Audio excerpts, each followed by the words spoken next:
Recognized for your questions. Mr. Joy, the post office, I guess, before postal reform was losing about $1 billion a quarter, about $4 billion a year. Now it's more than that, estimated sir. to lose, what, maybe $1.5 billion a quarter, or about $6 billion this year. So, it doesn't sound like a whole lot of success with people talking about, going in the right direction. The question is we've known for, I don't know, a decade, 2 decades, that what the post office sells is diminishing. First-class mail. It's a granted monopoly, but it goes down every year, and I think last year it went down 9%. So you've got a declining revenue source, that you make money from, and then you decided to add 125,000 jobs that were part-time jobs and didn't have all of the ramifications of government employment, which are often 50% more expensive than part-time jobs. Why, in a sort of a failing environment of declining sales and perpetual debts, I mean, just into the future as far as the eye can see, would you want to add more government employees? So first of all, the first year I got here, we lost $9.5 billion. The year before that, we lost pretty much about the same. The losses over 7 years were over $90 billion. To your point on, and we've had this discussion, to your point on why convert people, because it wasn't working, sir, in the environment. We were in the middle of the pandemic, right? We had about 60% availability of employees. The management at that particular time treated these people as disposable people. Right? We had significant overtime in the middle of the pandemic and trying to move forward. And I have a growth plan, and it's growth in the package business. And in fact, we are growing in the package business. But I've converted 150,000 people to full-time positions because that was the right thing to do in this evaluability to bring stability to the organization. So basically adding significant costs in an era of perpetual debt. No, because at the end, because of the stability, right, and because of the attrition rate that we have in the organization, okay, I'm about 20,000 people less than what we had when we came in here. I'm 50 million hours less to do more business today than when I walked in the door. Okay, that's operational management principles, sir. Okay, that's an obvious if you're not in this type of environment, right? It's something that we had to stabilize the workforce. We will continue to hire and staff. Right now, in that we have 30,000 less pre-career people, 20,000 more full-time people, and the stability in the organization. For the peaks, when I got here, we were hiring 40 and 50,000 people for peak. We hired 8,000 last peak, and we did 133 million more packages than the peak before. And the debts continue to mount. I mean, I don't see a whole lot of change. This 10-year projection is rosy on things, but the immediate debts are year-on getting worse. Now, sir, we have taken over, so that 50 million hours is like 4 billion, like over two, what is it? It's like $5 billion, a couple of $1 billion out of transportation, and we've grown our revenue significantly. 6.9 billion. So private corporations face these kind of problems, and when they do, they don't add to their labor costs. They try to adjust. So if you're in Washington State and you have union labor and it's costing you too much, you expand into South Carolina and you hire non-union labor. It's sort of the same principle with government unions. Your costs are 70–80% is labor. Yeah. You compare yourself to UPS, which is also unionized. They're about 50% cost of labor. FedEx, non-unionized, about 38%. So everybody admits that the labor cost is a big function of the problem, not only in the immediate labor cost, not only in the immediate labor cost, but in the pensions, as Mr. Martinez pointed out. But those are labor costs because they're, you have a bigger labor force, you're going to have bigger pension liabilities.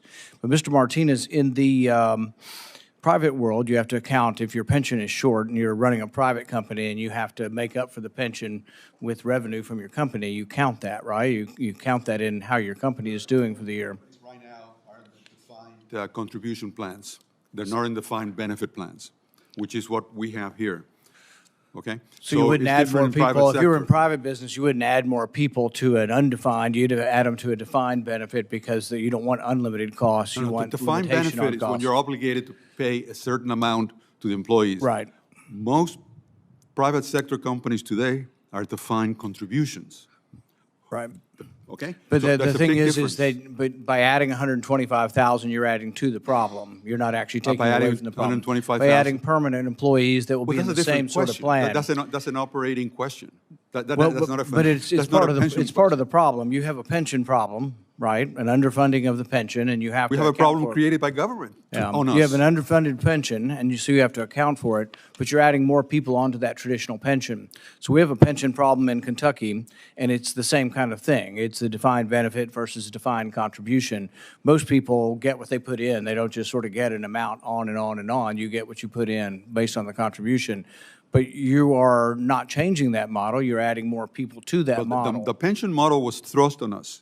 I know, but It you're was not adding, us who you're wrote. adding 125,000 new people to the pension model. So you that's a complain different about question. the That's an pension operating- model, that's but a- you're adding employees to it. So I don't think you're making your situation any better, and it's not what a private corporation would do. Well, a The private other- the other- corporation is not obligated to be in every single delivery point in the United States. And most private And that- corporations don't and that- have a monopoly either. So, and that you know, goes- there is whoa, that whoa. as well. A monopoly that is declining. But here's my point. When you get to the pensions being a problem and you say most of this is generated by pensions and past pensions and this was all thrust upon you, that's fine, but you're adding people to that problem. So when you add 125,000 people to it, you are making your problem worse, not better, in the long run. So in our state, what we do is we're hiring people with a different pension plan. They give to a 401K and they're going to get what they put into it. Exactly. And that's how you convert. But that's what you should be doing. You should be trying Right. to get everybody, you should not hire any new employees. Every year you should get smaller and you should put people into a different type of a pension We can have a program. discussion about that, but we need legislation for that then. Well, no, you don't need legislation to For the- privately contract. You don't need, you had If this. we- You're we cannot- converting from the one thing that actually works at the post office, and that is privately contracting people who are not in the government union. It's the only way under today's rules. I would change the rules. Yes, I would change the rules. I would try to fix your pension. But your other point is that the pension causes so many of these costs, but when you actually look at the pension, you say, well, we have to buy only treasuries. Probably the last year's been the best year for treasuries in the past 10 years. I'm sorry, Because I interest respectfully disagree with because of that. interest rates have risen. This is that you have been in a negative interest environment. Do you but know how, actually have, do you know how the Treasury you invests? also have interest rates rising. Do you know It's how- better than any other year you've Do had. you know how the Treasury invests our pension assets? Do you know? I respectfully can't- ask you the question. I If can't not- answer the question. I can't. Okay, I'll tell I can't you. hear you. We turn over the money, and they basically put it in a ladder portfolio of 15 years. So we're locked into a rate. The OIG report, and you might be able to correct me, I think our average return in 2022 was like 3.4% or something in that area. Right. That's probably better than it was 5 years ago, would be my guess. 3.4% when inflation is running at 8%. No, I'm not saying it's a great. loser. It's still a terrible investment. Nothing makes sense about the pension program. I'm not there to defend Okay, your well, pension so program. what's your question? I'm against your pension program, but I'm against putting more people in it. So you don't quite get it. You want to quibble over the Senator, pension the program operating- getting this, but Senator- you're adding more people to it. You need to add less people to it, and you need to convert your labor force. It's the only way you can survive. Otherwise, we just keep doling out more massive subsidies to you. Senator, we have not added 125,000 people. We have less people in our employ than we did before. We attrit 40,000 people a Your year. DFA says you want to add 150,000, and you have added over I don't know where you're $100,000 getting to the that government from. union. That's not my plan. And we've used 50 million less work hours, 50 million less work hours this year to do the job. Long range, we will right-size our workforce for the work that we have to do, right? And that is what part of the plan is. Senator Johnson, you're recognized for your questions. Thank you, Mr. Chairman.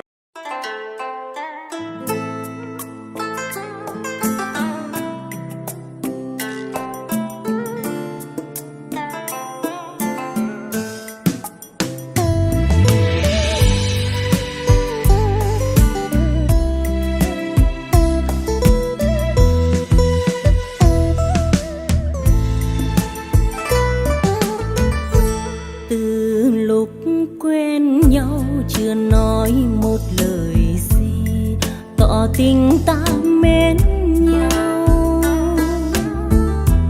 Nhiều đêm ngắm sao mơ ước xin mình bền lâu, suốt đời tình khắc sâu.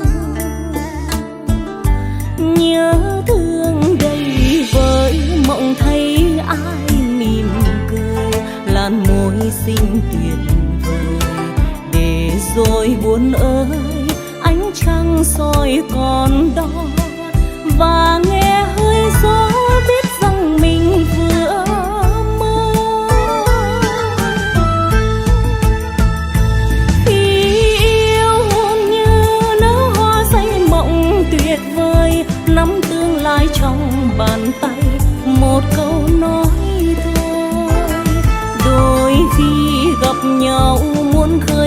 rồi lại thôi, nói ra e ngại mặc theo gió trôi. Hôm nay nhìn xe kết hoa xuôi ngược nẻo đường, gửi thư trao cho người yêu vài câu luyến thương. Hân hoan hồn như nở hoa trông chờ hồi âm, đắng cay trong lòng chỉ thấy thiếp hồng. Chiều tím không mây, đường cũ bước lần về, buồn nghe say dứt tim. Nhìn xe kết hoa màu trắng, ngỡ rằng mình mơ pháo hồng nhuộm tiến đưa. Lá thu chậm rơi, từng lá nghe buồn buồn, tưởng bước ai tìm về, mở rộng vòng tay đón anh nhưng nào thấy sầu dâng lên tim, biết bao giờ cho khô.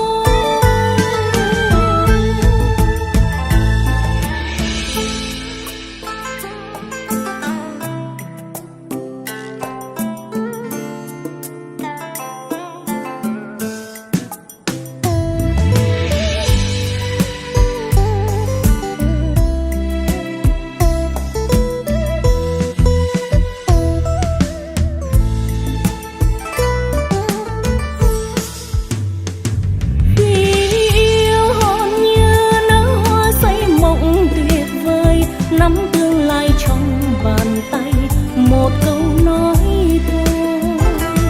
Đôi khi gặp nhau muốn khơi nhưng rồi lại thôi, nói ra e ngại mặc theo gió trôi. Hôm nay nhìn xe kết hoa xuôi ngược nẻo đường, gửi thư trao cho người yêu vài câu luyến thương. Hân hoan hồn như nở hoa trông chờ hồi âm, đắng cay trong lòng chỉ thấy thiếp hồng. Chiều tím không mây, đường cũ bước lần về, buồn nghe say dứt tim. Nhìn